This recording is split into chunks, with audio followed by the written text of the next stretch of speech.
The 14th International Winelands Conference, themed Innovation for the Urban Age, officially started in Stellenbosch in the Western Cape on Wednesday. One of the aims was to address the drawbacks and advantages of so-called smart cities in terms of the rapidly urbanizing populations. In Africa, where we have an unprecedented wave of urbanization in the making. Obviously also a wave of urbanization that relates to the fact that people want to escape poverty. So it's a possibility to provide better futures, but it's not certain that we will actually be able to do that. Now, the second dimension is the environmental crisis. And that environmental crisis can be depicted in many different ways. And just a few days ago we had a second working group of the IPCC reporting that climate change already starts to is affecting our daily lives. Let me then spend a few minutes on what smart cities really are. I take it you're all familiar with the phrase. It's almost impossible not to have been related to it. Smart cities are a very powerful communication device, and basically it's all about wires. It's about the ICT revolution applied to cities.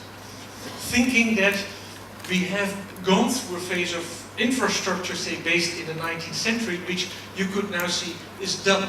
A sewage system is basically a pipe through which sewage is taken out of the streets or taken out of the cities.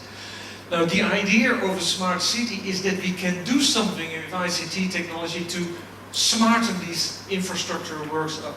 And you would often hear something like, did you know that 30 to 40% of traffic in a city is looking for a parking space? So how about having an app that shows you where that parking space is? It would lead to a tremendous decrease in traffic. But these are, of course, all gadget-like suggestions for solving urban problems. On the African continent, about 62% of the people who live in cities are living in slums. So you can see we actually have what you can appropriately call on the continent slum urbanism. If you look at how this is projected to expand according to UN population statistics and others, what we are looking at is an expansion of the total urban population in Africa from the current 400 million or so to 1.2 billion. Another 800 million people living in slums. Of the 400 million that live in cities now, 257 are living in slums. The implications of this kind of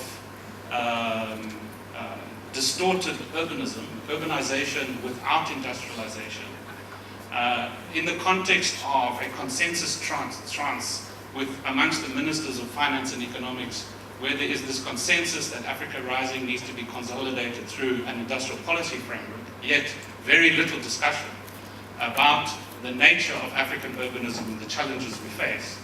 What if there isn't any connection between industrialization, structural transformation of the economies, and a rethinking of the spatiality of poverty on the continent, then this is what we face: an inability to generate sufficient wage-earning jobs that will make it possible for people to exist in what we often assume to be the normal way of existing and playing out your politics in the city.